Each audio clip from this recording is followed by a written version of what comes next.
What's up, everyone? Welcome to Unfazed Facts, the podcast dedicated to all things Gym Leader Challenge in the Pokemon TCG. I am one of your hosts, Jeff Beisch, and like every week, we get the pleasure to talk to Josh Benson. Josh, what's up, friend?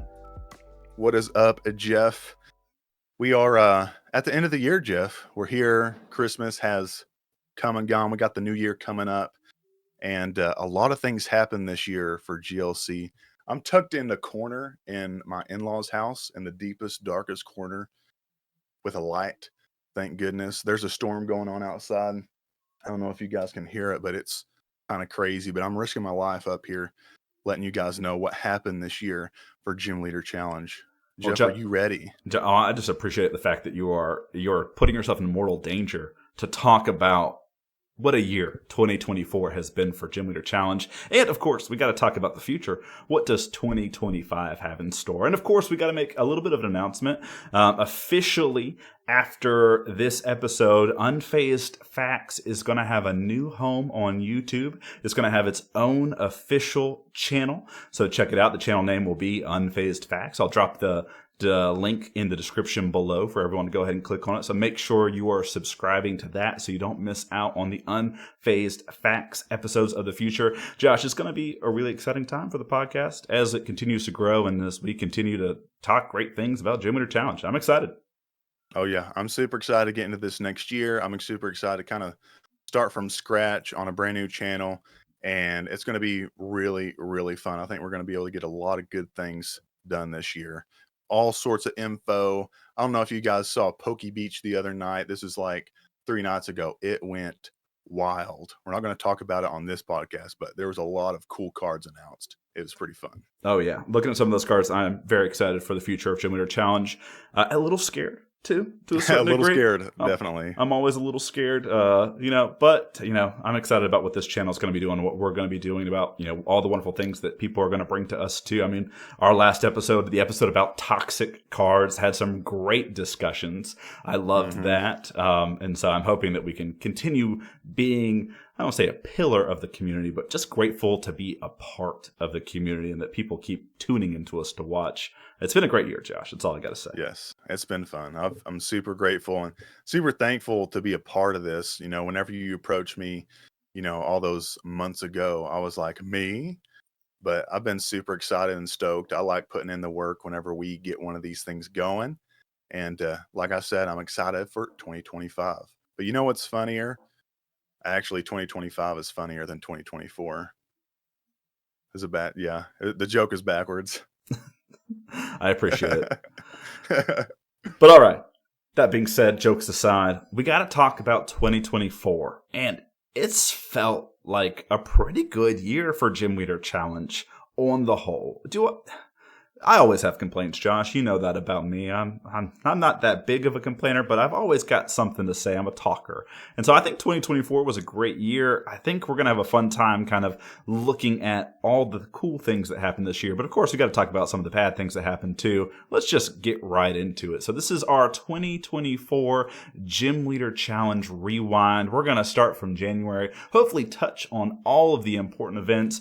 And if we missed one, please let us know if you found an event that was really important to you or something big happened. Share it below in the comments. We always love for the community to tell us what we've missed. We're not perfect, Josh, even though I try to be. Yeah, totally understandable. I'm going to comment below what I did and one of my highlights of this year. So I want you guys to let us know what your highlight for 2024 was as well for Gym Leader Challenge. All right. Well, let's get right into it. I mean, January, right off the bat, we got Paldean Fates, a game-changing set for Gym Leader Challenge because it brought us the Charmeleon that couldn't be affected by attacks. But really, I mean, this is just a reprint set. Not a lot from this set, but we did get 3 really cool cards that do see play, Josh. I mean, there's other cards too. Like, I got my shiny Lucario from this set, so like, I'm not complaining about some shiny cards. I mean, I love this set at all, but when you look at the 3 cards that kind of impacted or were impacted in Gym Leader Challenge the most, Charmeleon with the Flare Veil ability, which I just mentioned, Crisis Punch, which I think we all thought was going to be super sweet sweet and has some pretty cool uses, but isn't really warping the format in any way. And then this Camerupt, which kind of became Fire's way to deal with Wailord, which is really nifty. So 3 important cards, but again, not a lot from Paldean Fates to start the year off. Yeah, it was a pretty Fire set, no pun intended. But yeah, it was really cool. Charmeleon, Fire got something really cool. Camerupt, Fire got something really cool. And then with Technical Machine Crisis Punch, it lets you, if your opponent has 1 prize left, hit for 280 for 3, I believe, as a tool. But it was usually utilized in decks that could attack twice sometimes, I believe.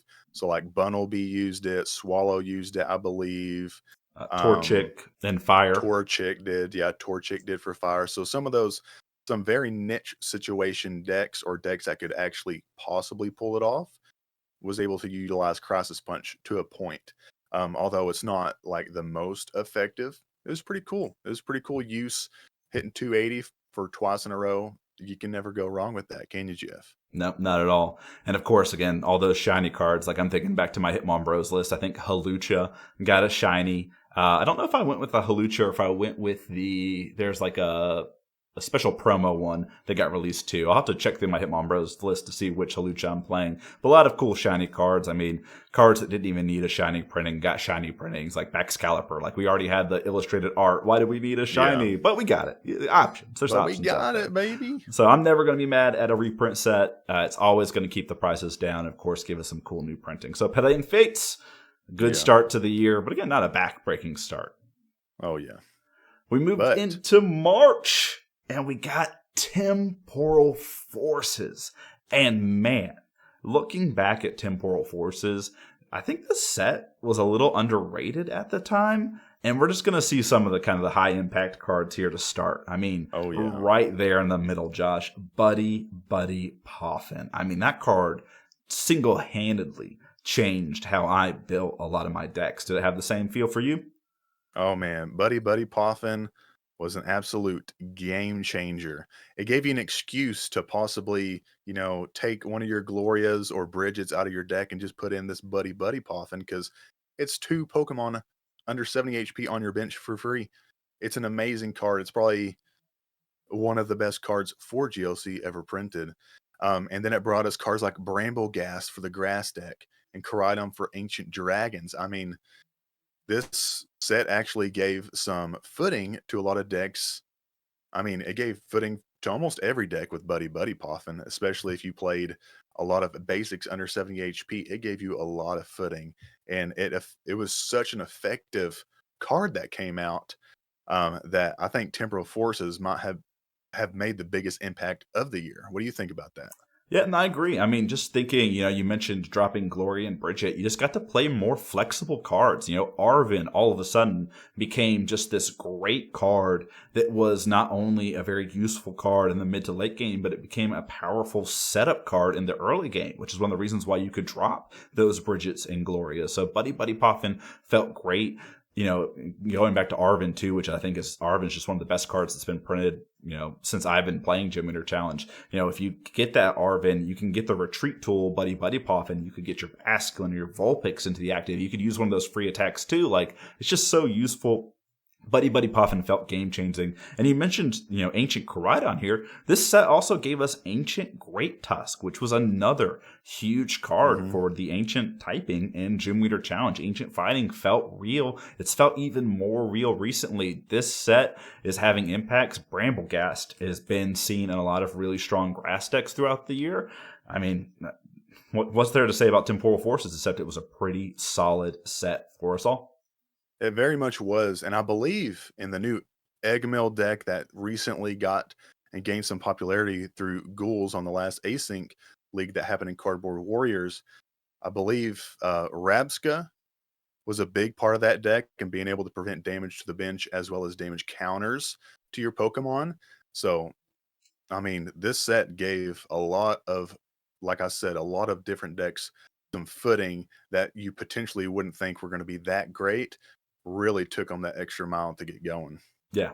Just a solid set. Nothing like Buddy Poffin, star of the show, but everything else just super solid all the way up and down. Temporal Forces, really great. I wish we get more sets like this in the future, but as always, kind of hard too in the moment to evaluate a set, right? Because we don't really know what a set's impact is going to be until we get cards from other sets. And I think looking back on it now, we can see more clearly how big Temporal Forces was. Yes, 100%. Well, April brought us all a little bit of a shock. We got the Salvatore ruling. And, it didn't end up being that big of a deal, Josh, but we got this card, Salvatore, and Salvatore is not a great card. There are better options in Gym Leader Challenge. We have Wally. So Salvatore states, search your deck for a card that has no ability and evolves from one of your Pokemon, and basically just immediately evolve into it, even if it was put into play that same turn. So again, the fact that it has the no abilities clause makes it worse than Wally, so why does this card even matter? Well, the new ruling came up, and basically it took us a while to kind of figure out what that new ruling would look like, and we ended up finding out that basically, because of Salvatore, the game now knows what type you're playing, and things just kind of changed. No longer could you just use Brooklet Hill if you weren't a fighting or a water deck? It just kind of changed some of those kind of niche things that we could do, some of those little weird things that you could do to shuffle your deck. It didn't end up having that big of an impact, but we were all a little worried about it at the start, Josh. Yeah. I believe that the original question when Salvatore came out was, can I use this to find a card that doesn't exist in the format, such as Starmie, looking for Starmie Break, Mm. you know? So they were like, hey, can I use this card to just to, thin their hand down, but can I use it to search for something such as that and then just fail the search? Which brought about the question of, hey, can an electric or lightning deck use Brooklet Hill to shuffle the deck or stuff like that? And like you said before, if it doesn't exist and if it's all in all public domains, if they're, um, let's say if you're a lightning deck and there's Turffield Stadium out and you have the Galvantula that is both lightning and grass, that if that Galvantula was in the lost zone or the discard pile, you could not use Turffield Stadium to search for that Galvantula, mainly because it's in a public domain and the game knows that that is the only lightning Pokemon that is also grass. So stuff like that, and like Jeff said, the very simple, hey, can I use this to go shuffle my deck? Pretty much in a way, you can't anymore after this new ruling came up. Yeah, it made us all kind of sit back and question when could we use certain cards in certain situations. We talk about Evo Soda, right? Evo Soda, you need to have a Pokemon in play that can evolve in order to be able to use it. Well, you've got Coughing on your bench and you've got a Wheezing in your discard pile. The game now knows that your format is singleton. Can you use Evo Soda? Well, actually, in that situation, you can because Galarian Wheezing exists, right? So it just all these little these little finicky things started popping up about when you could use certain cards, and of course, those certain types that could use Turffield. Turffield is the only stadium that can be used by other types outside of grass, just because dual typing still exists. It just kind of got really interesting, and we thought it was going to have an impact. It didn't have that big of an impact. No one's sitting here complaining about it a couple months later, but it was just something to kind of think about, because I remember the first Gym Leader Challenge tournament I ever went to. My friend was playing Psychic, and he was sitting across the table from someone who was playing Water with a Brooklet Hill in play, and he goes to use that Brooklet Hill, and his opponent was like, you can't do that, you're Psychic. And we had that ruling explained to us in that moment, and then now it's actually switched sides and changed to the other ruling. So, here we are. Moving on to May, we got Twilight Masquerade, Josh. Tell us about Twilight Masquerade. Well, Twilight Masquerade brought us some meta warping cards, such as Okie Dokie. This card was an answer to a big talk that was going on at the time, which was, are we going to ban Snorlax from Lost Origins, or are we going to ban Twin or Double Colorless? And Okie Dokie showed up and said, hey, knock, knock, who's there? I'm going to give you a good punch, haha. And just kind of took Snorlax by the head and said, hey, you're not going to be this big feared thing in the format anymore. And as soon as Okidogi came out, you heard less and less and less about that talk. So Okidogi was a very big card to come out of Twilight Masquerade. It has Adrena power ability where if there's a dark energy attached, which is very easy to get a dark energy attached through unit energies, just the basic energy. I probably wouldn't be playing that one, but all prism energy and stuff like that allows you to be able to pay for that fighting and dark energy at the same exact time, as well as just having a regular basic fighting energy on there. And it boosted your attack power by 100 and it boosted your HP by 100. So you're having 230 HP and you're hitting a good punch for 170 for just 2 energy. And that was just really, really good and something that fighting needed to, you know, again get some footing or like boost its level into the next tier. So fighting really went from 0 to 60 pretty quick with this set. And then we had some more fun cards that kind of gave Dragon a little bit of a boost, like Tatsugiri, where we have attracted customers. You look at the top 6 cards of your deck, pick a supporter, shuffle the rest into your deck, and then you have that supporter. So it just gave you another out to be able to find a supporter other than just Dragonite. And there's this big O talk with like, is Dragonite with the fast call ability, is that as good, worse, or better than Tatsugiri's attracted customers? So if you go with Tatsugiri, that clears you up 2 more spots to be able to put some other consistency cards in that you may want. I am a fast call guy myself, but Tatsugiri really let players have that ability to have that choice and be more flexible. And then you had Monkey Dory, kind of the same thing as Okidoki, where if you have a dark energy attached, that you gain the ability Adrena Brain, which lets you move 3 damage counters from, I believe, any of your Pokemon to any of your Pokemon, any of your opponent's Pokemon. So it was a pretty crazy good card. And as long as you're not using this to attack, you're just using it to have smack that dark energy on there and just kind of, if it's mainly if you're a spread deck or if you have, you're damaging yourself or anything like that, you can just move that energy over there and it just gives you even more flexibility if you're a Dusk Buddies decks or a Dragapult deck where you're just kind of spreading energy and you're taking and stuff like that. It really kind of allowed uh, like this set in and of itself allowed a lot of decks to become extremely flexible. Yeah, Man, I went crazy there. No, you did. I loved it. I mean, this set was really strong, really powerful. I'm trying to think, was this the set that Dracloak came from? Was Dracloak from Twilight Masquerade? Yes, I believe so. It just didn't hit the cut. Yeah, no, Didn't all hit the good. cut, but Dracloak was also another awesome card. Yeah, just find it hilarious that we got like a dragon-centered set later on, and this was the actual set that kind of changed things for Dragon a little bit. Yes, So yeah, Tatsugiri Cloak was just so good, and you mentioned, being a fast call guy yourself, but it took a while after Twilight Masquerade came out before we started seeing those Dragonite list pop up. And so again, when we're evaluating these sets, it takes a while. Maybe it takes 2 or 3 sets before we think about it. Okidogi out the gate was an all-star.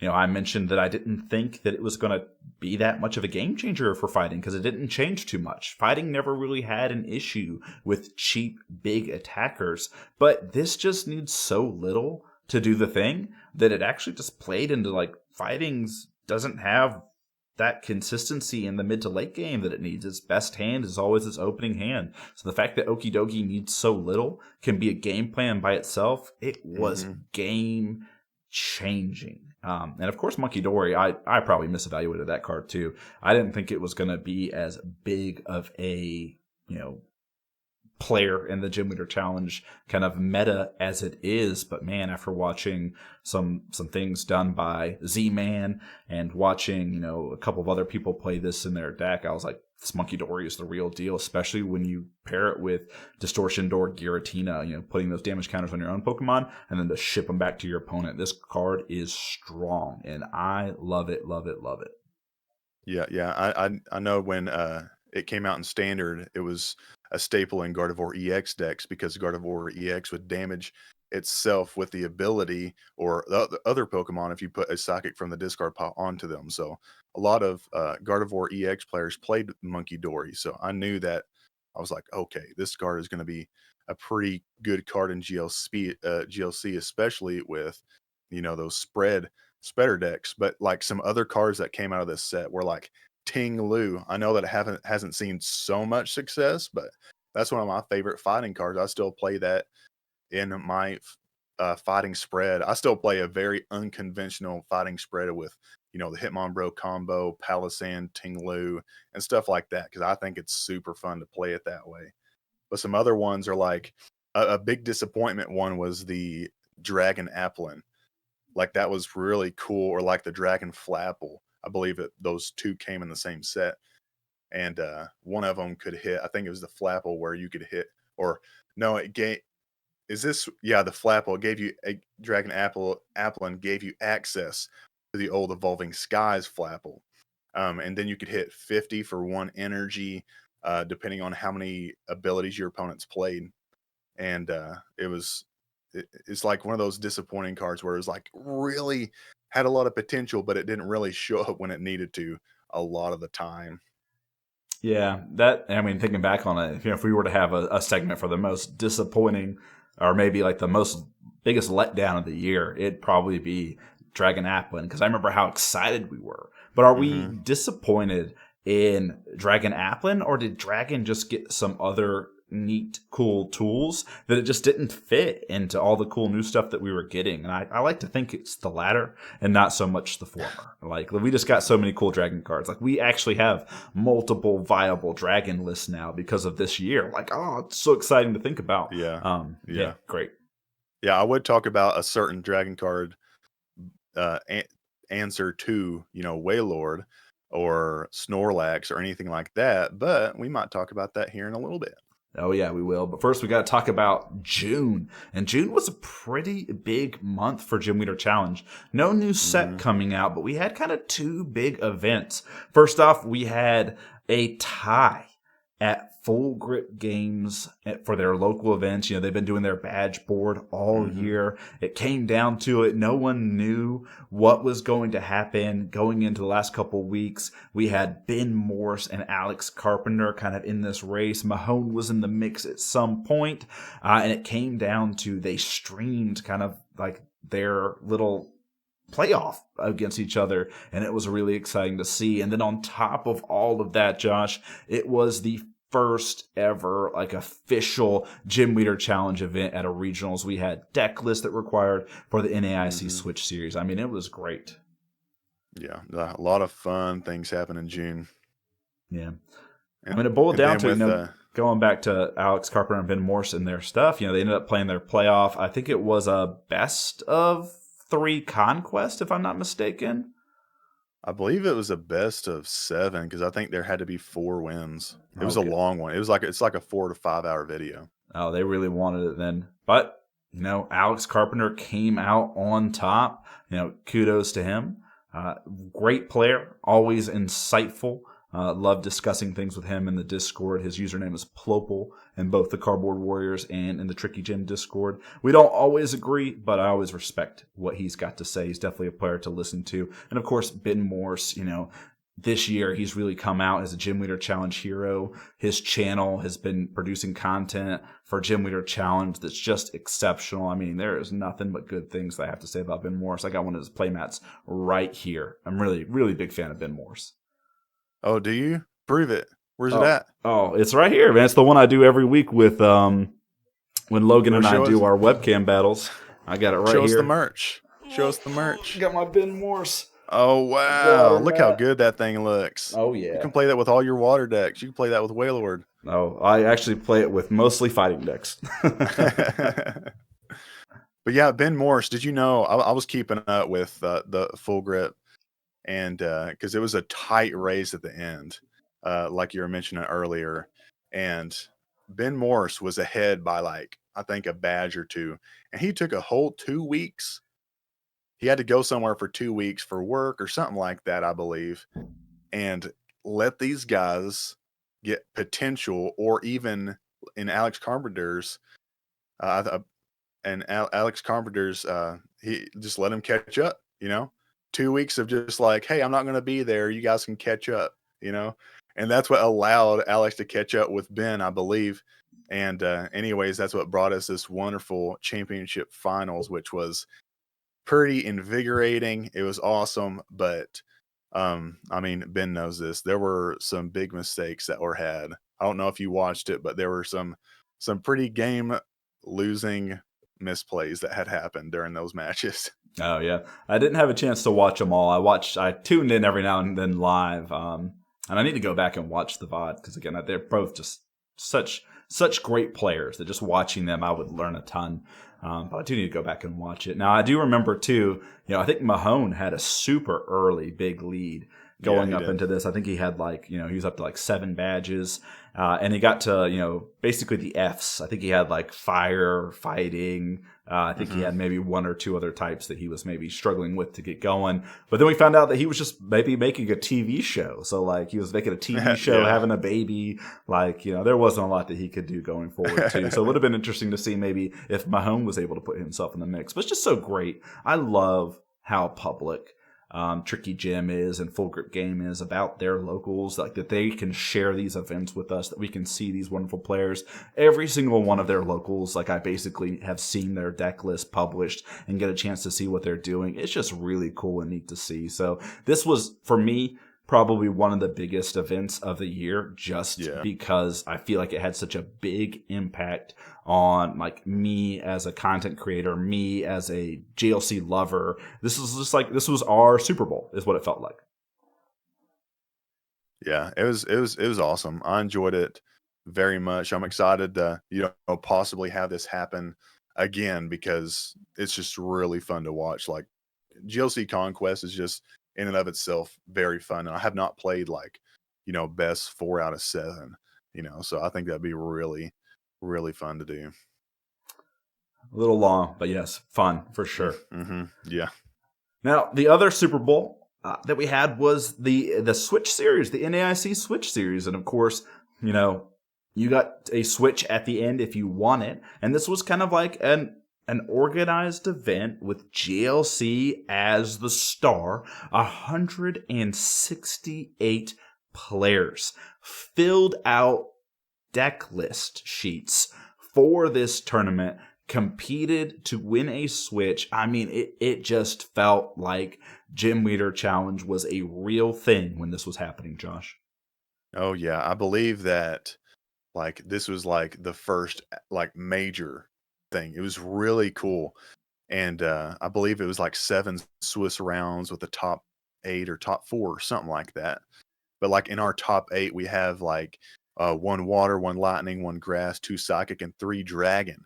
And what's funny is that I don't believe at this time dragon was very much looked at too much, but you can see its subtle uprising in it getting better throughout the year, and I think it started all with Twilight Masquerade and the different cards that were introduced for dragon. But yeah, Dino ended up winning that with his lightning spread deck, and then B-Meg, took it down with, I believe, a pretty decently standard dragon deck, if I remember. So I think it was also playing the new attract customers Tetsugiri?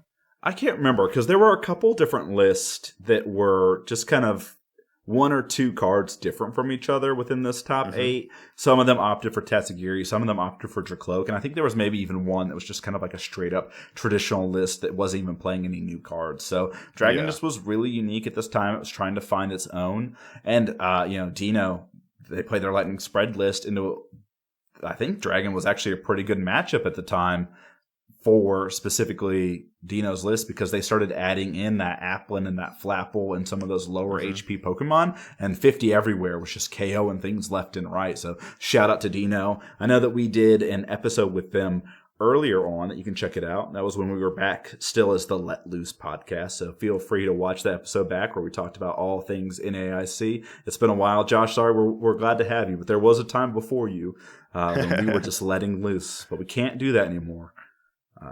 We'll talk about that in a bit too. Loose. Yeah, and then after that in July, we had I don't know. This is whenever I came in and I discovered that hey, there's another dedicated GLC resource, and I learned that there was cardboardwarriors.com, and I was like, oh look, there's a bunch of people that do a bunch of different things, and I'm here just with my buddies, or like just watching the Tricky Jim VOD channel or watching Andrew Holmes stream, and that was my only GLC stuff. And then I found this, and I'm pretty sure I found all of this through the Let Loose podcast, because it was like in July whenever I, saw, hey, it was like, oh, this is a GLC podcast. I'll give it a listen, So it was really cool. And it's like nice little origin story to like in my like infiltrating the GLC world. So this was one of my highlights of the year, because I was like, oh, I'm going to play in this GLC tournament because I am yearning for some gym leader challenge. So we got into that. And I mean, on that webcam tournament, there were 32 players. To me, that was pretty big. I was used to like locals and stuff like that. So we'd have like 4 to 12, and usually it was closer to 6 to 4, not on the big nights, So it was really cool to play with 32 players. Like prior, I'd played at 2 other regionals, and that's like 1 year apart every time. So I was super excited to find a dedicated like GLC community that had these types of tournaments and stuff. So I was stoked for it.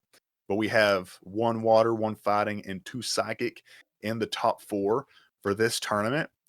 And Andre Costella ended up winning this tournament with his Hitmon Bros deck, and then Stack Attack won with his psychic deck. And I believe this psychic deck was a pretty decently standard one, but with his specific uh, spices that he liked to put into his deck. So I really enjoyed getting to play in this specific tournament. And I remember specifically playing round 4, and I went up against Andre, and I put out my Pokemon, and I draw, pass. And I think has some type of guy out there. He puts it out, attach, pass. It wasn't Okie Dokie at this time, but I again drew, pass, and that's how I got donked round 4 by Andre Costella. Man, it was not a good time. I was like, well, I'm sorry for the bad game. He was like, yeah, I'm sorry too, that really stinks. Well, that was my introduction. That was my first impression with Andre, was just that game. Oh yeah, that probably the okie dokie punch to the face on turn 2. Always a good time for Andre. Probably not such a good time for you, but yeah, this was a fun one to do. I think I actually had a chance to cast this one and watch it to the end, and we got to watch Andre versus Stack Attack in the finals, and Fighting used to have a lot of trouble with these psychic lists, and then he just put on some early pressure into a psychic loss zone list that was maybe struggling a bit to find its prizes. He punched, and it just felt like it was Hitmon Bros time. And this is when I started being like, there's something special about Okie Dokie. There's something special about fighting this year. And it just felt different. And so kudos to Andre Costella for that. Summer Championship, always nice to get these webcam tournaments that have prizing. That's the biggest issue is, we have these webcam tournaments weekly, but, prizing makes some difficulties depending on the circumstances. So having these quarterly is great. And of course, Summer Championship was just the start, Josh. Just the start. Mm-hmm. Just the start, man. And I remember I was 3-0 going into round 4, and then I was 3-1. And then I got down paired, and then something else stupid happened, and I was 3-2, and I was like, come on. I had such good odds going into it, but it was all right. Got to play to the end. Got to play to the end, man.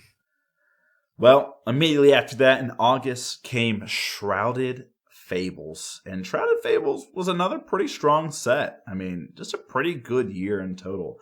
And so this set brought us Night Stretcher. It brought us Haxorus, Colress Tenacity, Night Stretcher, Haxorus, all really good cards, but it just doesn't feel like the other sets to a certain degree. Obviously better than Paldean Fates, but those are 3 pretty good cards, but I still feel like I wanted more.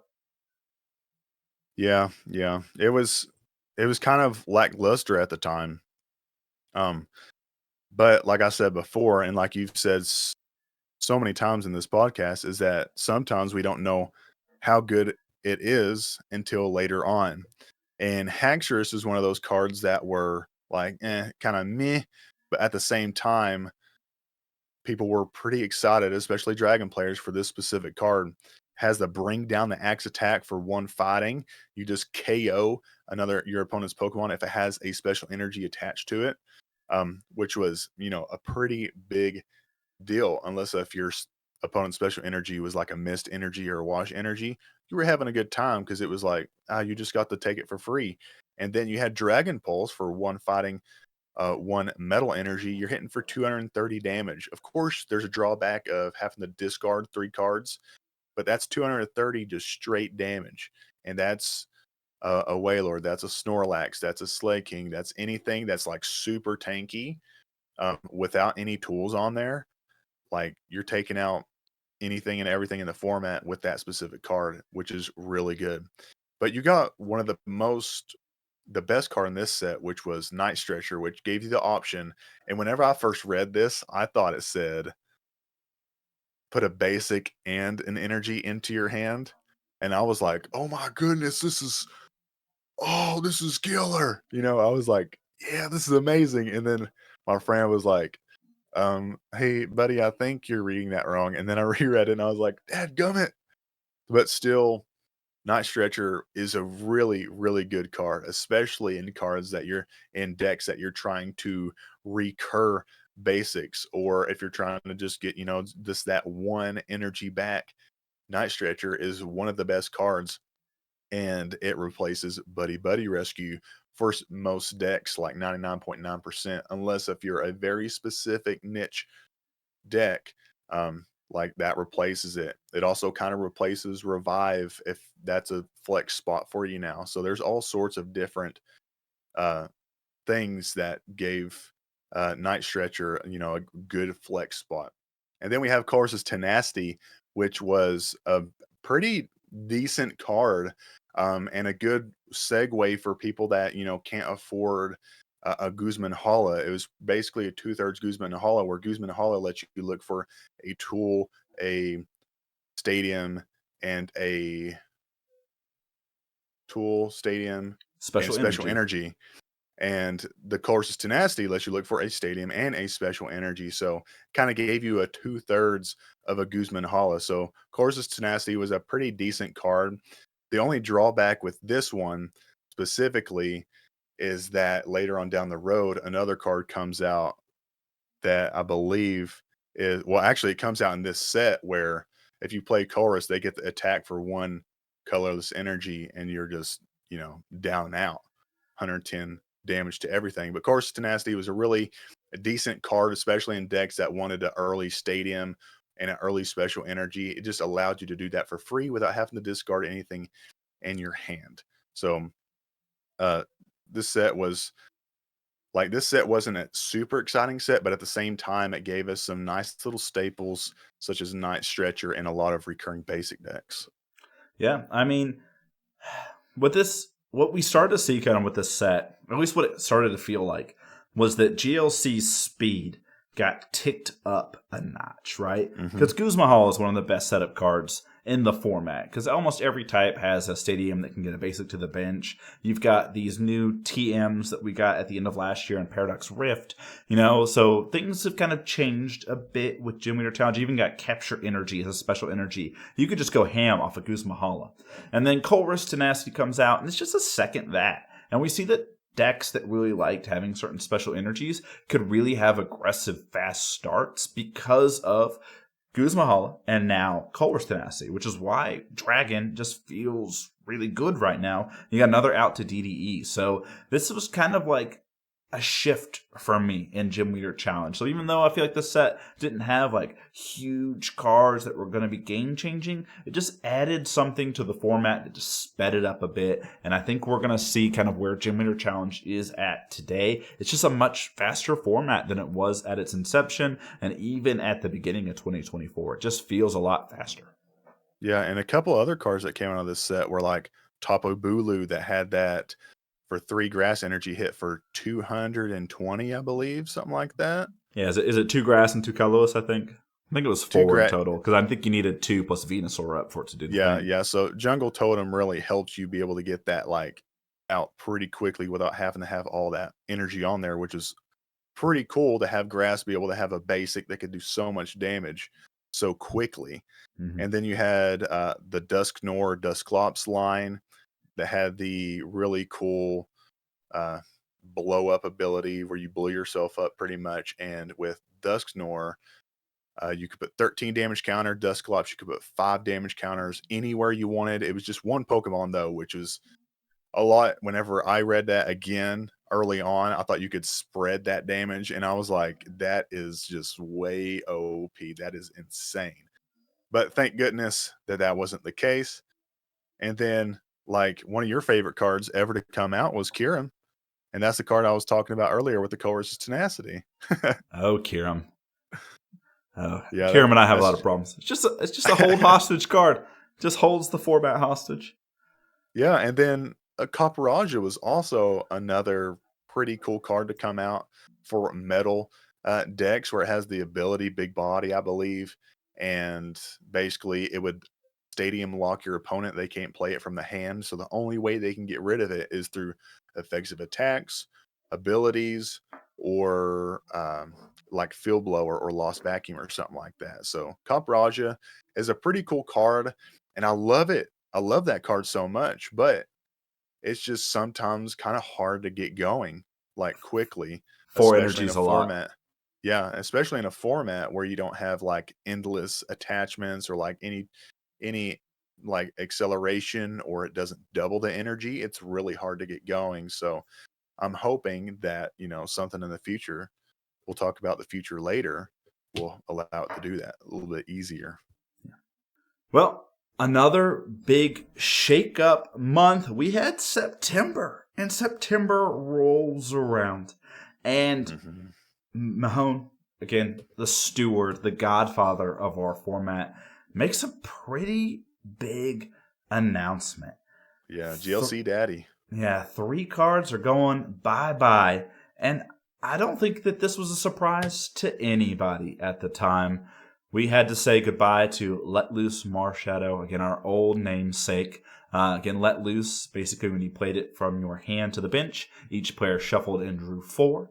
We had Raikou, who's been told to go away, with Amazing Shot for 3 energy, having to be grass, lightning, and metal. It did 120 to the active and 120 to one of your bench. Basically always a double KO.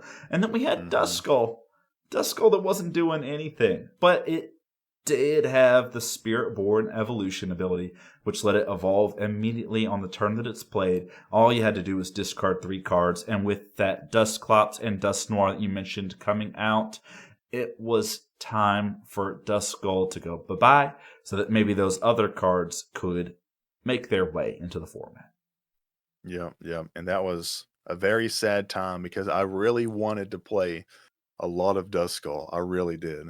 And to me, I remember being like, I don't think I can pull off this loop that well to where I can just get donk after donk after donk after donk with this. But apparently a lot of people had did a bunch of different testing and found out that you could.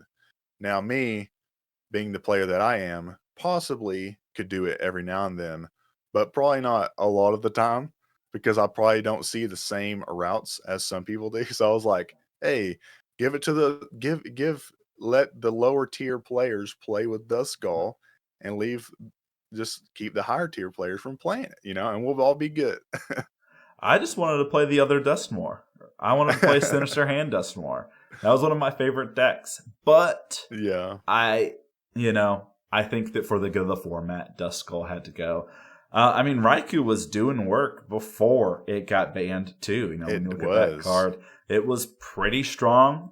And then, of course, there were these other cards that were going to be coming out. Joltik would allow you to search your deck for 2 lightning and 2 grass and attach them to your Pokemon any way you wanted, was the thing that was coming out. We had that new Magneton that knocked itself out and attached 3 lightning energy from the discard pile. It just felt like Raikou was going to be a thing that was going to be too powerful for the format going forward. So, again, I think a heads-up decision to go ahead and get rid of it. I know some people are sad that they never got to do the busted thing, but I think it's okay.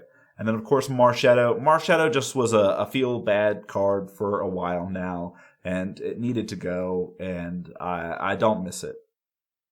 Hey, I once had a Marshadow played against me 4 times in one game, and not once did I feel bad. Huh. I was like, "You know what? Do it again. Give me a new hand. That hand was bad." Well, But variance definitely is when a I had a thing. bad when I had a good hand, I was like, "Golly, I just got this hand, man." So yeah, Marshadow being gone is good. Raikou being gone is good, and Duskull being gone, as sad as I am to say this, is good. Yeah. Healthy decisions. I don't think anyone can fault Andrew Mahone for making these tough decisions, but I think right decisions. And I felt like immediately after this, Lightning struggled for a bit. I think Lightning might still be struggling to find its way. Hmm. And, I don't think 2024 it did find its footing just yet. Psychic felt like it took a hit and knocked itself down a peg, but I felt like Psychic is, at least the last time I played it, has felt really good too. So I don't know. GLC just feels like in a pretty reasonable place at the moment. Again, I mentioned the speed earlier. Do I want slower games? Yes, but I feel like Gym Leader Challenges, despite our episode last week, Josh, I feel like Gym Leader Challenge is in a really good place right now. Oh, it's in a fantastic spot. It's in a great spot. There's so many decks that are doing so well, and although you might have some bad matchups, like if you don't hit big, you of course you don't want to go up against a heavy tanky deck. But I mean, if you hit a moderate against a moderate deck, you're going to have a good back and forth game pretty well. And GLC just allows you to have those really come from behind games or like back and forth games that are really fun. And I think that's what makes the format fun. Um, what was I going to say about Raikou? Oh yeah, Raikou. I mean, Dino, we saw won that 168 player tournament in that NAIC with his Lightning spread deck, and it did not play Raikou. So I think one of the reasons why Lightning might not be seeing so much play right now is because people don't want to play it because they're missing Raikou. Yeah, yeah, I feel you there.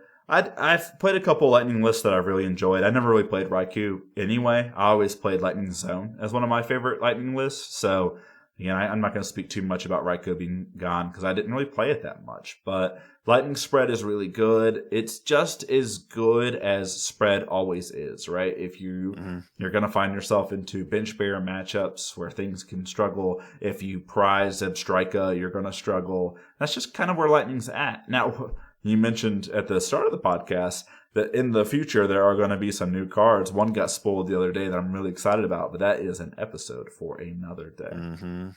Yes. Well, all right. So those bans happen. We get Stellar Crown. Stellar Crown might be the most impactful set of the year. And Josh, I'm so excited. I'm going to steal the thunder and I'm going to talk about Raging Bolt to start.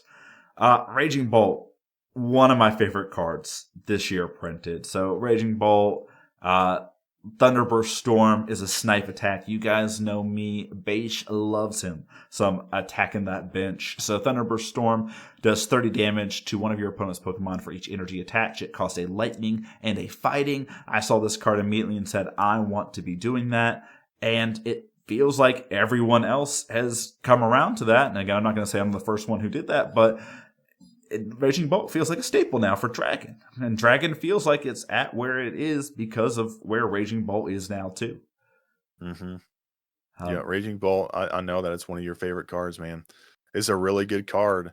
And, with Professor Sala's Vitality, it just makes it even more fun card to play because not only do you get the accelerate energy from the discard, you get to draw 3 and then have some fun with that. Oh, yeah. I always love effect plus draw 3. That's probably my second favorite thing. Snipe the bench, and then give me effect and draw 3. Those are my two favorite things at Gym Leader Challenge.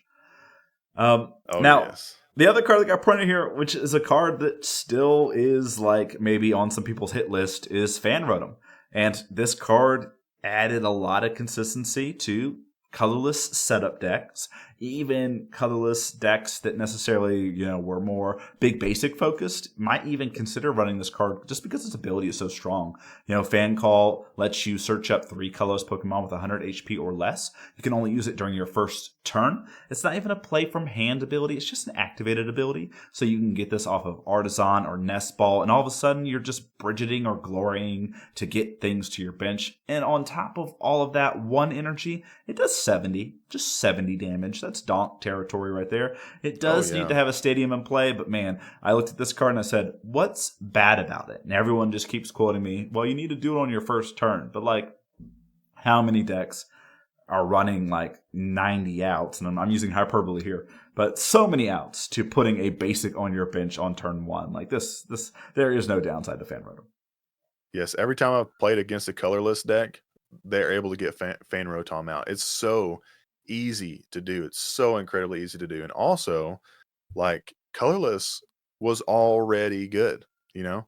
It was already good. And then Fan Rotom came up, and then it just made an S tier deck, an S tier plus deck, which is so funny. Fan Rotom is just that good of a card. And then speaking of cards that like weren't necessarily looked at as great cards to begin with, we got Kofu, which is like take 2 cards from your hand, put it on the bottom of your deck, draw 4 if you did that. And I mean that's for fighting, for grass, or for any like deck that wants to conserve specific resources that they don't want to have in their hand at that moment.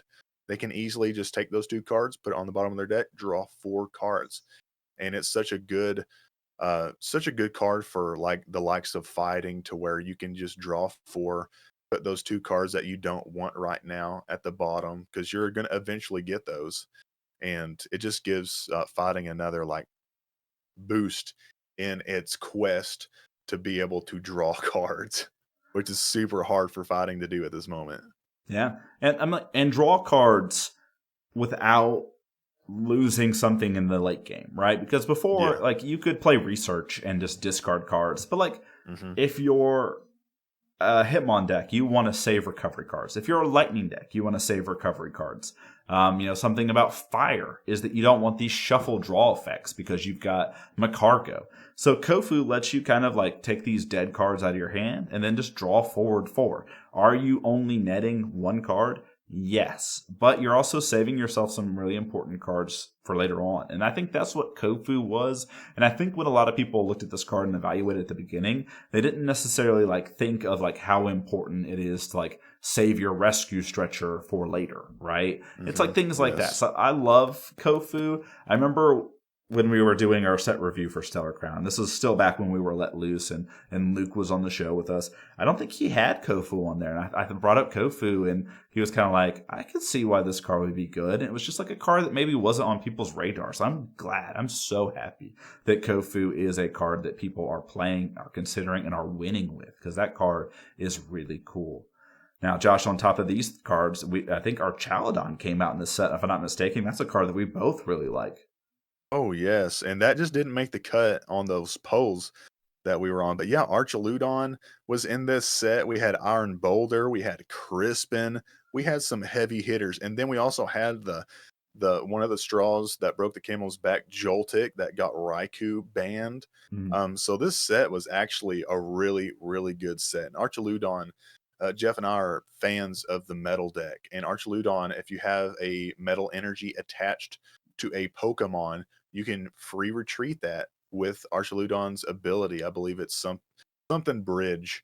I can't remember the ability name, but it just allows you to have some free retreat, which means that you might have like a flex spot of not having to play a float stone or something like that. But that's only if you're wanting to be really greedy with some of your deck building sometimes. But Archaludon gave Metal another, out to being a little bit better and give it a little boost to be a little bit better.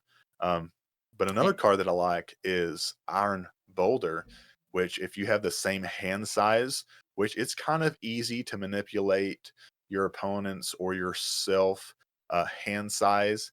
You're hitting for, I believe, 170 for 2, something like that, for 2 energy. I mean, if you don't have the same hand size, then of course the attack does nothing. But if you do, 170 for 2 is as good as Okie Dokie. Okie Dokie is a little bit easier to get going, but I mean, with cards like Copycat or Zinnia, I believe Zinnia's Resolve, and just different cards like that to kind of help you manipulate both your hand and your opponent's hand, you can hit for 170 for 2. And then we have a card that goes really well with Raging Bolt. And I'm going to let Jeff talk about Crispin. Yeah, Crispin was busted. I mean, we talked about, or at least I keep bringing it up, the way the speed of the format has changed. Crispin's been a little bit of that because it allows you basically 2 attachments per turn. Basically, the card states that you have to search your deck for 2 energy of different types. You have to reveal both of them. If you revealed both, you can attach 1 to one of your Pokemon, and then 1 goes to your hand. So it searches up 2 energy and basically allows you 2 attachments in the same turn. It works really well with Raging Bolt that we've got up on the screen. It works really well in Dragon, where you've already got to run some multiple energy types. People kind of experimented with it with some other types too, but really Dragon's where it's found its home. I know that there are some fire lists that are trying to get that Volcanion with the water energy synergies to be working. But, Crispin's just one of those cards. You pair Crispin plus Colress Tenacity plus Guzman Hall that we've talked about earlier, and all of a sudden Dragon has 3 opportunities to basically get a double Dragon energy into play as early as, turn 1 going second. And it just feels like things got kind of ridiculous. And then Fan Rotom here, which we're talking about, is just kind of like maybe the most powerful card that we saw in 2024 in terms of just like raw, like flexibility and power. It just, Fan Rotom's really good. Yeah, very specific to colorless, but whenever a card can take an already incredible deck or an incredible archetype and make it better, that's a really good card. Yeah. And like, I can see why it's on some people's radar. But it's definitely not ban worthy. I think it's just a really good, healthy card that kind of gets the format rolling, or gets your uh, deck rolling pretty quick. And then one of those cards that we talked about in our last episode was the toxic cards like Parallel City. I mean, Parallel City, like, these setup decks are very weak to Parallel City, so they have to also keep that in mind whenever they are playing such a card such as Fein Rotom. So that's kind of like the balance that you can kind of see there. But at least you can get those cards back from the discard pile.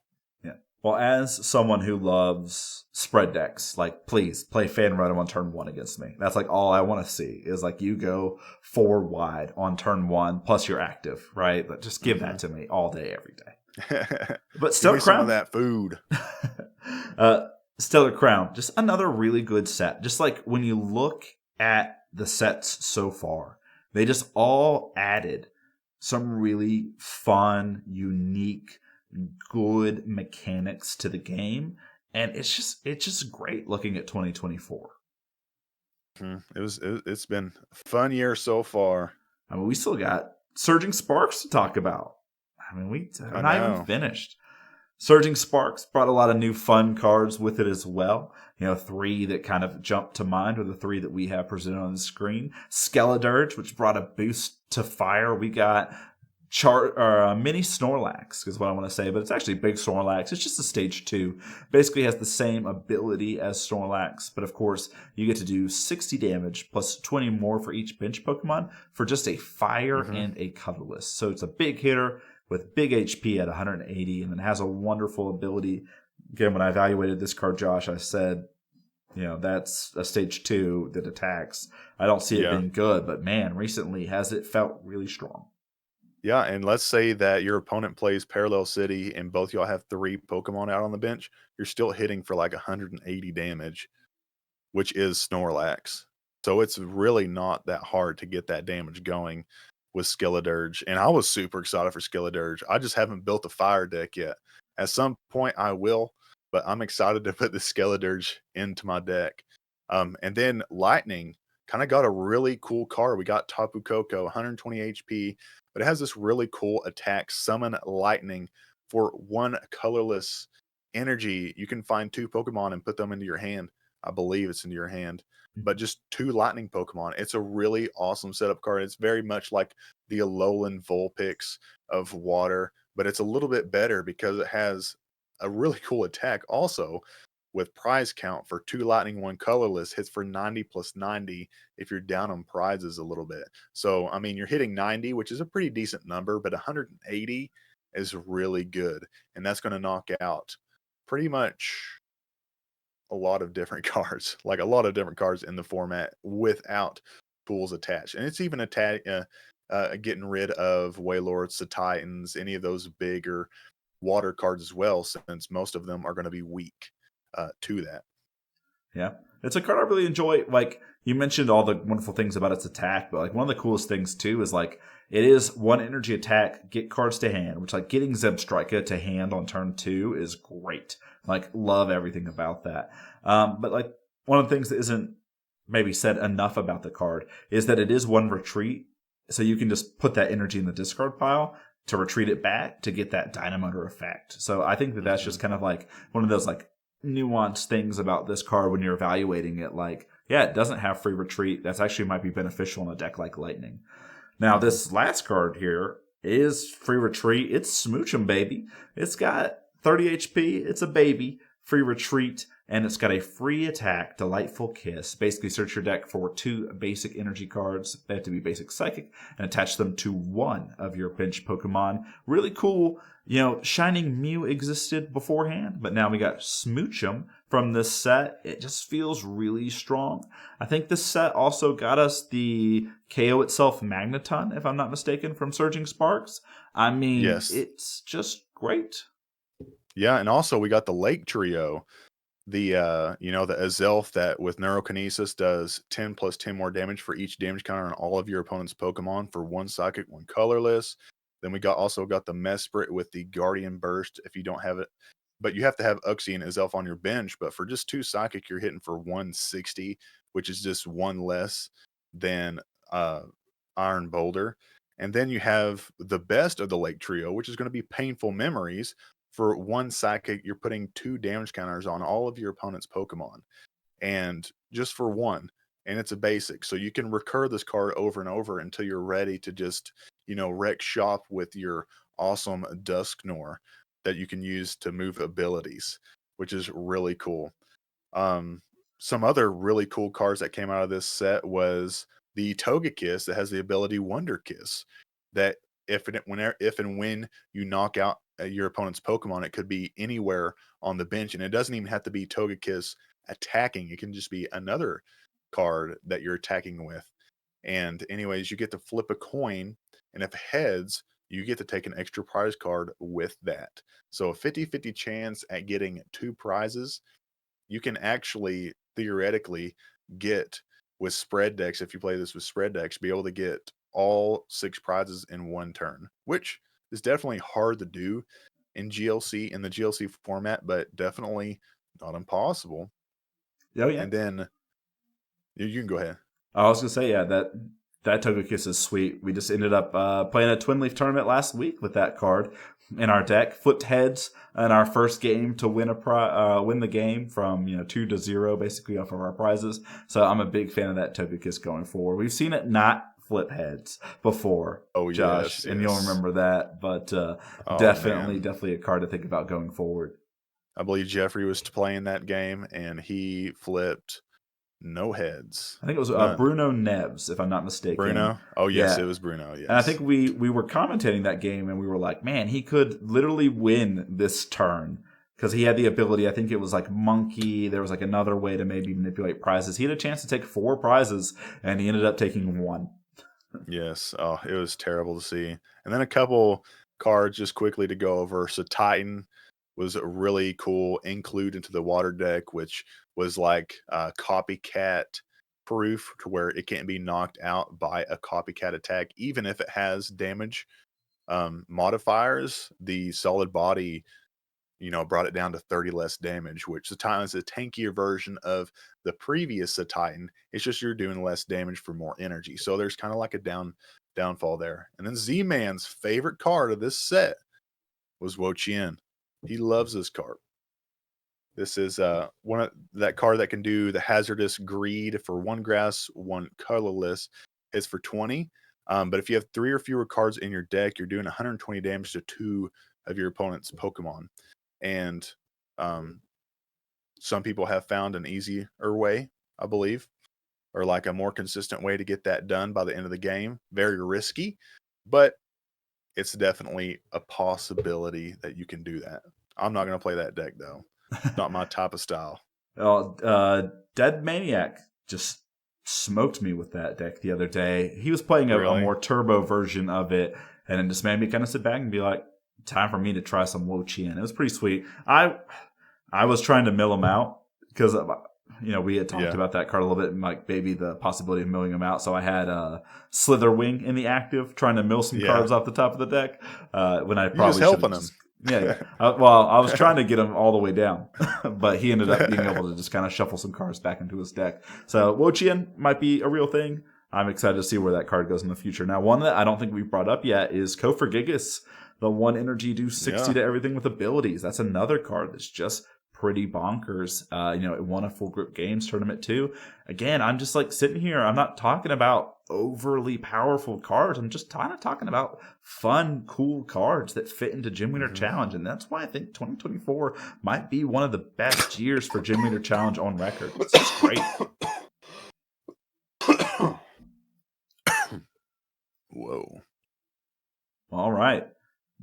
Bringing up November, Josh. November rolled around and we had 2 big events. We had the Fall Brawl, and then of course we had the LAIC, which brought another Switch series with it. Of course, Gym Leader Challenge focused. During that LAIC, we saw Dragon emerge as, again, the best deck. You look at the top 8 over there, 3 Dragon, 3 Psychic, and 2 Colorless, which I'm going to be honest, is a little surprising just because of where Dragon was at. If you had said that was water instead, I would have been like, that makes perfect sense for Gym Leader Challenge. But Dragon doing Dragon things. Yeah, that's 6 dragons in the top 8 in 2 NAICs. 6 out of 18 or 16. That's kind of crazy. Yeah. So yeah, congrats to Lu and Kenji for their list. This was, I think, when we saw Dragon kind of evolve to where it's kind of at today, at the end of December. We saw a good mix of like, this deck list has a Dragonite. This one doesn't have a Dragonite. We saw some people opting for not playing Tricloak or playing Tricloak. So this was just kind of cool to see kind of Dragon disperse. I think we even saw maybe Raging Bolt find its way here and there, but just cool to see where Dragon was at for these LASA events. Again, 34 players, another reasonably sized event down there. And then we had, of course, the Fall Brawl, which 2 water, 2 colorless were the top 4. Jeffrey taking it down. Again, we had Jeffrey take this one down. The summer one was taken down by Andre. Just 2 of the best players that you could talk about. 30-player tournament. Did you place in this one, Josh? Was this you, or were you on the water guys? Yes, I believe I got. Well, I wasn't top 4, but I was top 8. So right here, I got the top 4, but I was definitely top 8. I think I was 7 out of 8. Out of the top 8. But yeah, it was a pretty fun tournament, this tournament.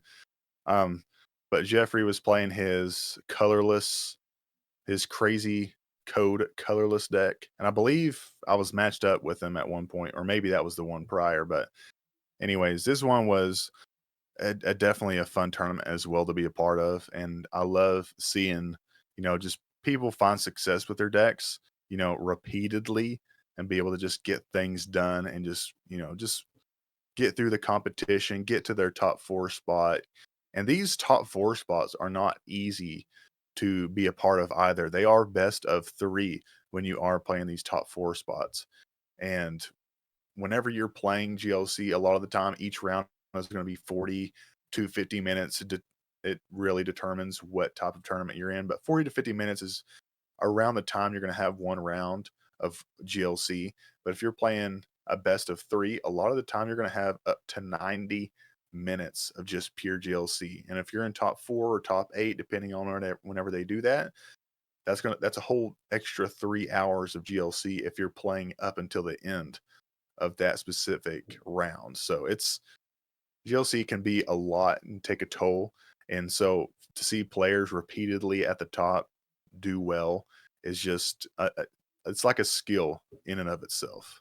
Oh, yeah. It's definitely a grind. Again, respect to people that can still do that. I don't know if I have it in me anymore, Josh. I'm more of the fun guy these days, but I have a lot of respect for people that are on that grind. Oh, I feel you. I get to the end and I'm like, man, should I just misplay here on purpose? But then I just misplay on accident, and then I'm like, okay, good. There we go. I'm glad you didn't play that specific card that could have actually won you the game in the hand, and then it gets sent to the bottom of your deck. So that's perfect. We don't need to play any more rounds of GLC anyways. I think one time I made it to top 4, and I was like, I drove like an hour to Augusta, and I made it to top 4, and I was like, you know what? Instead of doing this, I'm going to go get a crumble cookie. So like the guys I drove down with, I conceded to my opponent and got some crumble cookie instead. That's where I'm at. I'd much rather have a cookie with my friends than maybe play a best of 3 gym leader challenge game, which I love gym leader challenge, but cookies are pretty good. Yeah, especially crumble, man. All right, this brings us almost to the end. Huge announcement recently, Josh. Rolled around December, Christmas Day gift to the GLC community. Twin Leaf's an open beta. Yeah, so feel free, all GLC players, come and play some GLC on the Twin Leaf. And matchmaking, I don't believe is a thing yet, but you can get on to the Cardboard Warriors Discord, I believe, on the Looking for Game, and there's a ping. If you want to be included, you can just ask Jeff here. Don't ask me because I do not have the power to do so. But you can just go pop in, say looking for a game, and you'll be able to get set up to play a GLC game pretty quickly on Twin Leaf at this moment. Yeah, and we'll be having Gym Leader Challenge tournaments. You know, we've been doing those test tournaments. Josh and I have been playing in them from time to time. We've had some pretty epic battles.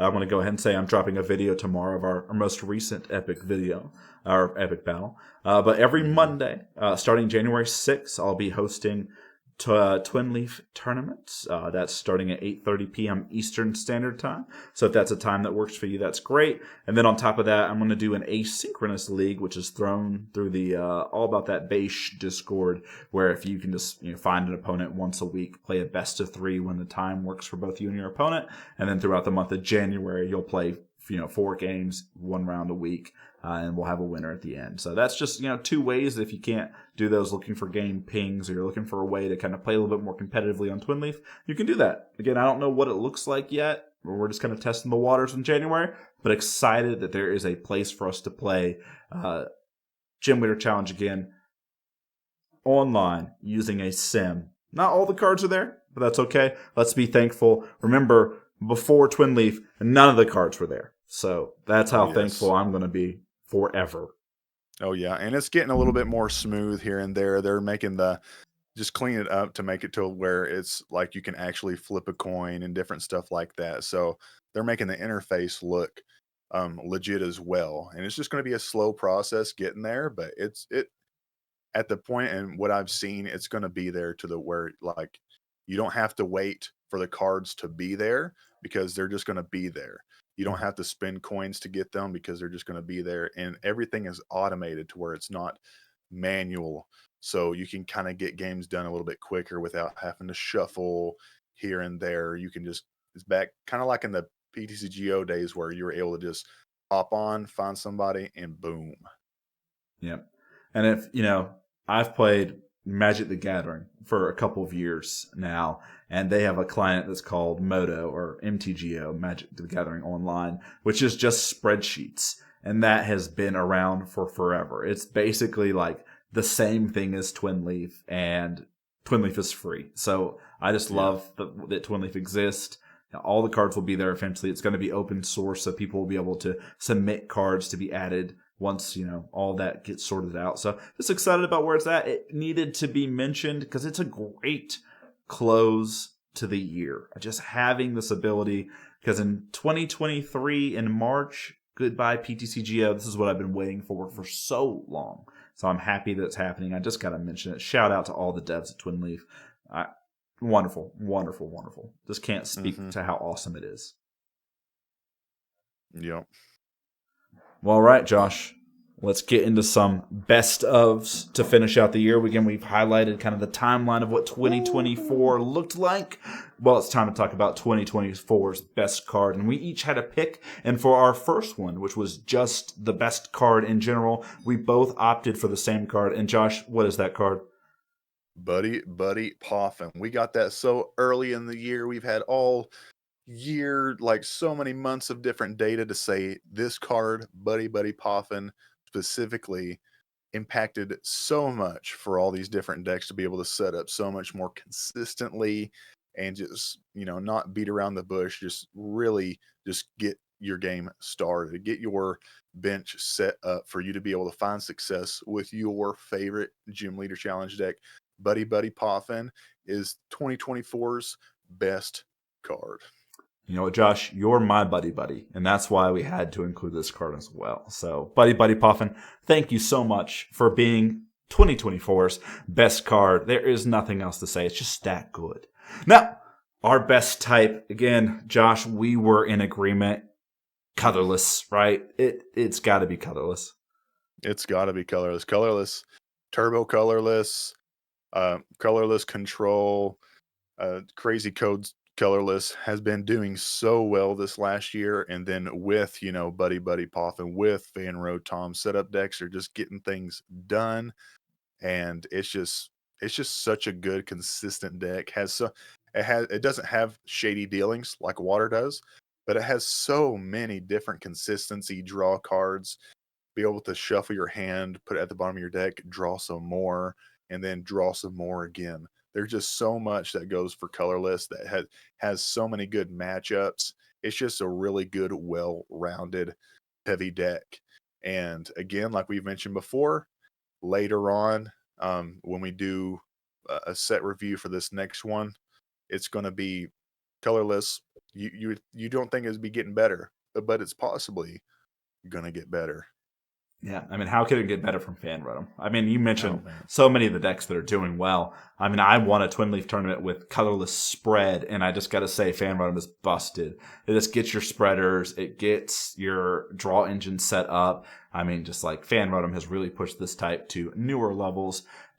Can colorless be beat? Yeah, of course it can. It just feels in a moment. You mentioned it. It does everything, right? It's got one of the best basic attackers. It's got some of the best draw and support Pokemon. It can filter through its deck like no other. It's got acceleration. It's got ability lock. I mean, it's just everything. It's so fun to play the deck. And if you're playing maybe a less powerful type, it's just really difficult to catch up to a colorless deck that's firing on all cylinders. So definitely my pick for best type. And Josh, it seems like it was yours too.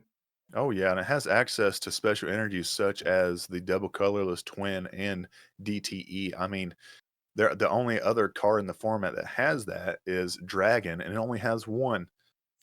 Only one. And then you have counter and reversal, but you have to be, losing essentially to be able to play those.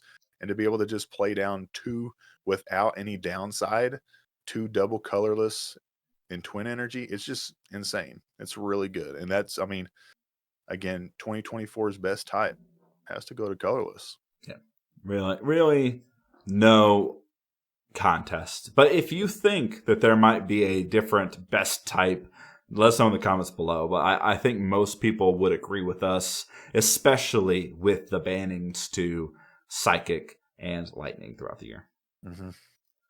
All right, well, Jeff, how can we have the best type being colorless, but the best deck being Dragon? How does that work? Well, it's easy. Explain. Yeah, so obviously we disagreed a bit here for 2024's best deck.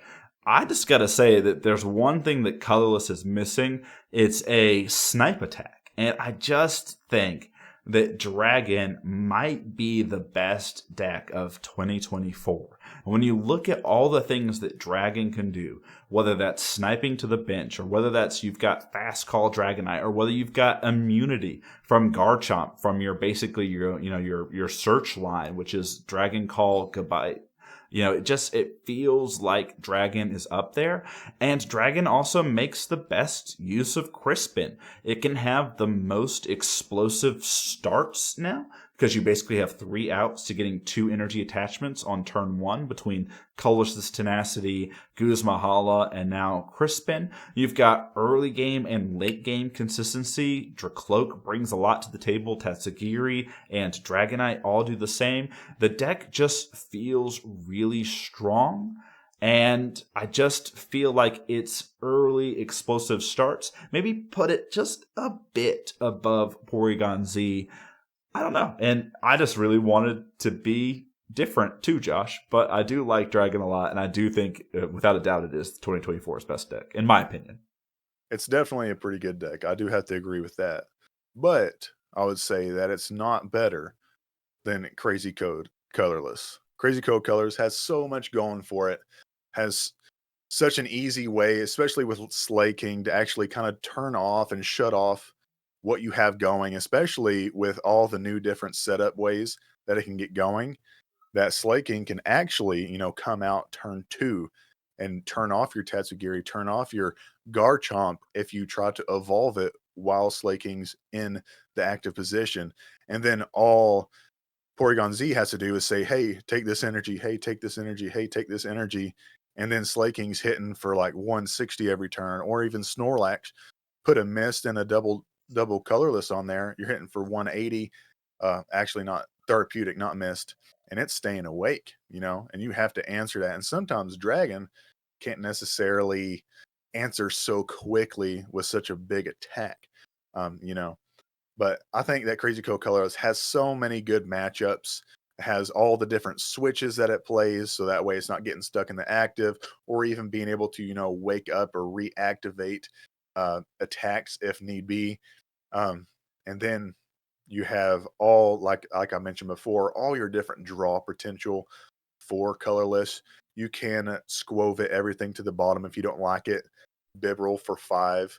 And then if you don't like that, you can Chinchino, discard 1, and draw 2. So you're being able to see up to, depending on how much you have in your hand, you can see up to 7, 12 new cards. I say 12, that's a little bit exaggeration, but definitely 5 to 7 new cards very easily with that host setup. So I think Crazy Code Colorless might inch it out a little bit, but Dragon is definitely 1 card away or 2 cards away from being an exceptionally really good card.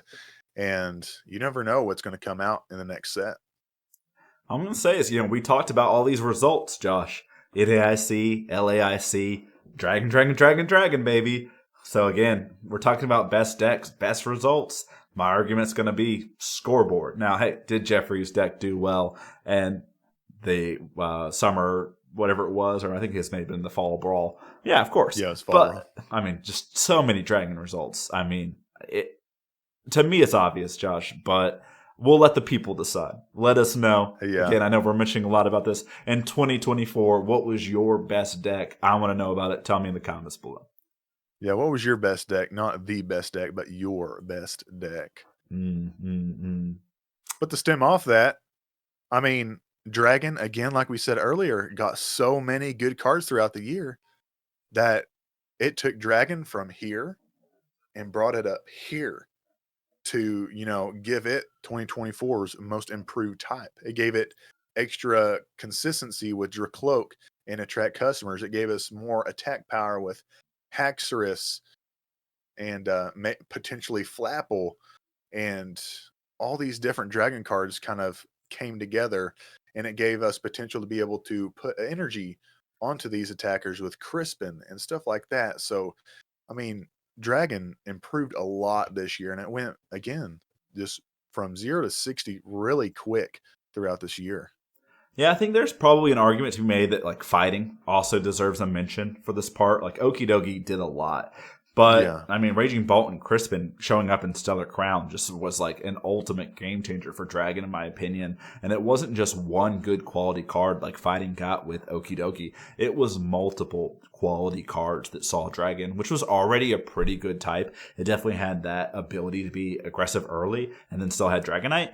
But these new cards just added a whole nother layer to what Dragon could do and could do well. So there's just really, again, no doubt in my mind, Fire kind of crept towards the end with Skeletor just printing to maybe having a stake for this claim too. So again, I would take any of the Dragon fighting and Fire as being improved.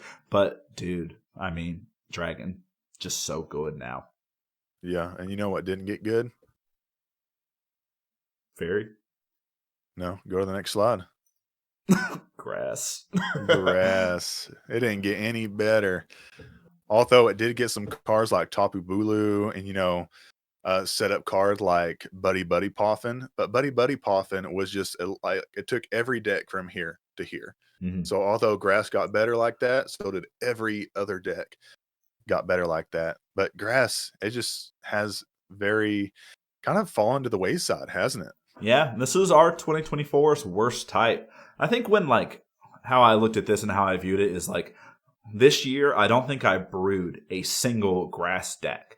Like, I don't think that there was really like anything exciting or new to do. I knew towards the end, people were hopping on the Cherim Eldegoss build. And I know that JD at Full Grip was, talking about his fastest deck in the West too as like another candidate for this. I think it might have even utilized Crispin. So there were people out there brewing with grass. There were people out there having success. Even before Josh and I sat down to talk about this, I was like, dude, 2 people in the Discord said that they won with grass today. And if we're going to tell it's the worst type, but like, I still just feel that that's the case. It just nothing popped out at me as one of the better types, or at least a type that improved a lot. And then when you look at the results from big tournaments throughout the year, grass is always one of the most played at regionals. And all the data that we got back from regionals, all of these NAIC and LAIC events, we just didn't see grass performing well. I believe in one of the ICs there was a grass deck that did decent. But other than that, like you'll just see here and there a grass deck being good. And not to say that it's a terrible type. It has some good archetypes in there that can really pop off, but you have to pop off and your opponent has to have no answers most of the time. Because grass is such a heavy deck on being able to get everything out. Like it has to have a full bench for it to function really, really well. And grass just hasn't been, up to par this year. But there have been several decks that have been doing decently, and that's good, especially depending on your meta call for your absolute locals. I think it's fine. But again, like I even went to, because I know Ben Morse on morsemakes.com has GLC stats. And I went to go just check out the stats because this is a pretty cohesive way to check, win loss ratio. And I believe that there was one other type that was maybe losing, that was in like the net negative of losses by like 1 or 2, but grass was like in the 20s. Like it was not doing well. Like it was doing absolutely horrendous relative to the other types in the field. And also, when we're saying the worst type, fairy is not involved in this. It's its own subtype until they reprint fairy. And you guys know that as soon as they reprint fairy cards, I'm going to play fairy. This right now, the archetype and fairies, I don't want to play just because it's not my play style. But man, my favorite color is pink right here. And as soon as they print more fairy cards, you best know I am going to be on that train. But yeah, 2024 is the worst type. Got to be grass. Gotta be grass. It's All right. sad though. Well, that being said, things aren't all bad for grass as we move on to our slide dedicated to what to expect for GLC in 2025. And one of the things that we can look forward to, we've already talked about on last week's episode, is that new item lock Badu that has free retreat and a free attack. So does grass maybe see a boost in 2025, Josh? I don't know, but I would like for grass to see a boost. I'd also love for fire to continue to be better in 2025. That's something I expect Pokemon Company to kind of look at and kind of fix. Any other big things you're looking forward to in 2025 for our wonderful format? Well, we talked about this beforehand. We're hoping that GLC becomes more of an official format, which would be awesome. It would be pretty amazing. And I think the format is so deep. Even though it's like very easy to have the same deck that's almost like, 1 card off, 2 card off. It still can be your deck. And the format is so deep and there's so much of a card pool that is still yet unexplored that new decks can arise at any moment when a new set drops. One card can make a whole archetype appear out of nowhere. So I'm excited to see just the sets. I'm excited to see Metal probably get something really cool other than Reverum. A little bit more energy acceleration would be nice. For water. I'd just like to see more tanky guys. I'm a big tanky guy. Are they going to print out more Wailords? That'd be really fun.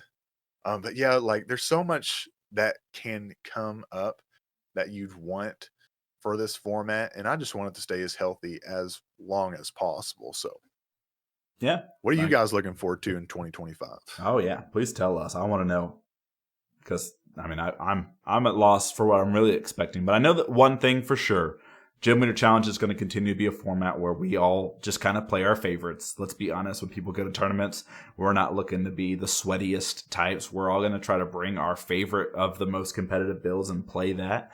I think that's something that we saw throughout the year. We saw throughout all the tournaments. You know, did Dino go into that tournament winning NAIC thinking that Lightning Spread was maybe the top tier deck at the time? Probably not, but that was his favorite deck to play. And that's what they chose, and that's what they wanted to do. Yeah. So I think that that's what we're going to continue to see in 2025.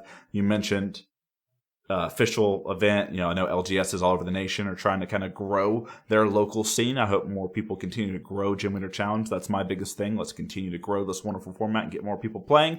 And I think that with Twin Leaf, we're going to see kind of a revitalization of the online scene. We're going to see some new brewing. I can't wait to see what people are brewing out there, because right now there's probably like 5 or 6 people that I'm like, what deck list they got? What deck list they not? And it's not because there aren't cooks out there, Josh. It's just because that's all I'm able to see. You know, I want to see more people cooking, and I think Twin Leaf will definitely help that out. I get to see more cooks, more wonderful brews from all the people out there.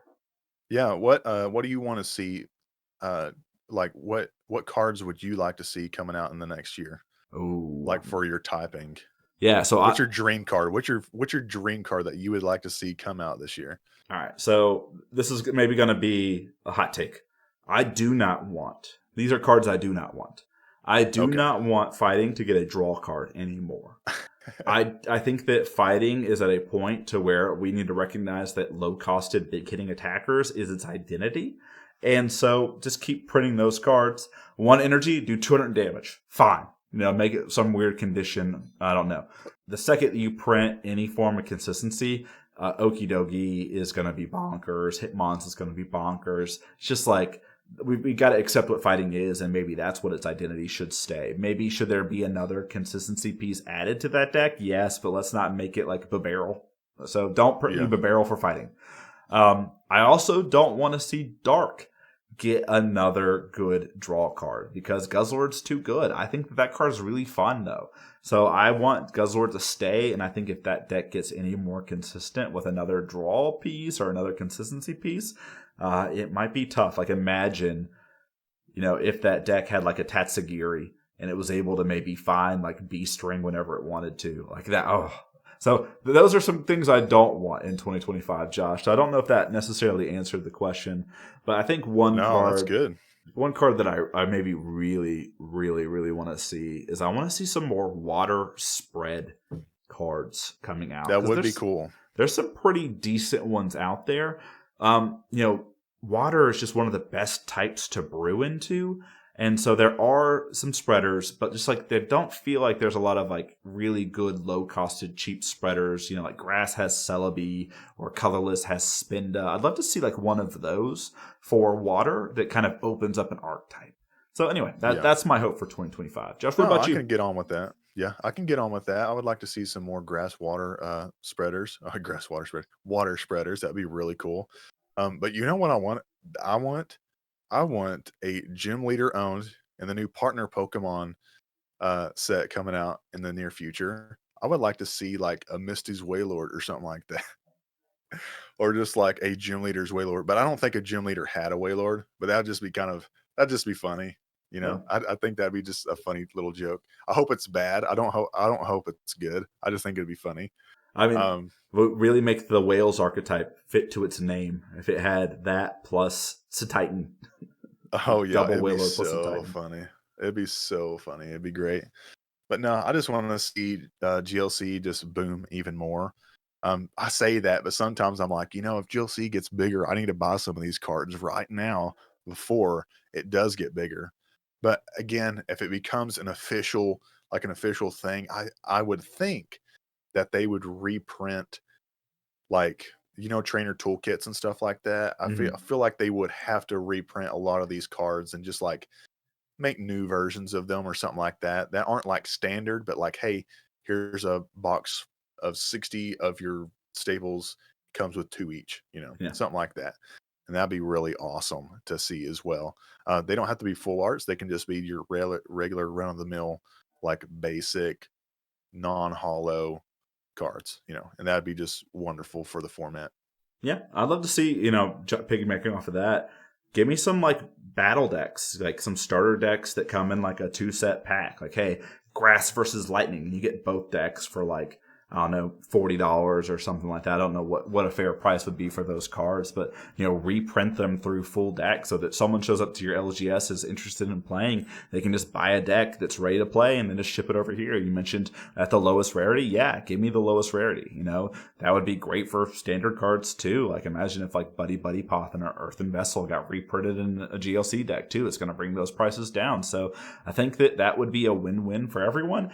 If it becomes an official format, obviously, there's not much to say. It'd basically just be TPCI printing their own money if they printed these decks. Because they're not making any money off of singles that are being sold in another card shop. Print those new decks. Make that money, TPCI.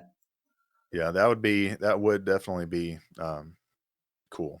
That'd be cool, but it'd be kind of hard to pull off. But we'll see, 2025 has a lot in store. It's a whole 365 days. Yeah, there's precedent. Magic, I think even before Commander was an official thing, they printed like Commander Precon decks. So, it's happened before in other card games. And, Commander's the biggest format in Magic right now. So, it could happen. It could happen. It could happen. Oh, and guess what? We got a little news. It's so mysterious. What could this mean? Full Grip Games tweeted out or posted out, or whatever you want to call it, on December 19th. And you might want to clear your calendars for March 29th and 30th, winky face. So they did this along with their new Full Grip Games location in this nice brick building. We haven't saw the inside yet because they're still getting things set up, but what could this mean? Could March it be 30th? The return of Full Grip Games 1K GLC events? It could be, Jeff. It could be. I know a new set comes out in February, I believe. So, hey, this might be one of those standard 1K GLC 1K weekends. So you might want to clear your calendars for that. Oh, yeah. Well, I'm Josh. excited for that. Yeah. Well, that's 2024. Man, what a year it's been for Gym Leader Challenge.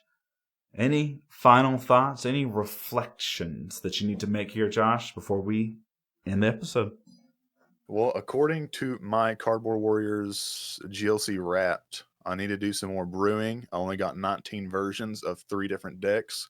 One of those was 2 versions, another one was 5 versions, and then the rest were the rest of the versions. So I need to get the brewing a little bit more on there. I like to do a lot of my brewing just like on the table and just put it out there.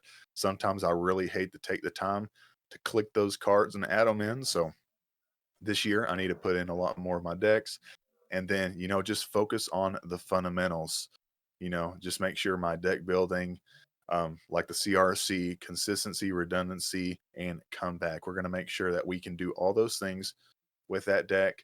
And then also I have a problem with having a plan in my head and it not happening because I forget the plan quite a bit. Like this cup right here will disappear out of my hand because I actually didn't pick it up to show you guys and I just looked at it. It's just going to be a lot of weird things happening up here. So this year I'd like to stay focused on the fundamentals, the game at hand, and not forget to make those vital plays that could cost me, a tournament or something like that. But other than that, biggest part is to stay thankful, have fun, and just chill with your friends playing some Gym Leader Challenge. Oh, yeah. That's where my brain's at for 2025. It's going to be the year of the fun, I thought that I was going to be a more competitive Gym Leader Challenge player than I wanted to be. I still want to win, don't get me wrong. But I think in 2025, I'm going to win with my favorites. That's the whole thing. I can't remember what Pokemon game quote there was, but there was someone that was just like, you should just win with your favorites, bro. That's me. I'm just going to win with my favorites, whether that's Meganium or that's Krabby or Crobat. My goal is just have tons of fun, play with my favorite cards, do the cool thing. That's what I want. Yes. That's my goals for 2025. And a reflective 2024 has led me to those answers. Yes. Let us know your goals for the 2025 GLC season down below as well, along with everything else that we've talked about throughout this entire podcast. We want the comments flowing. Just let us know. Cool.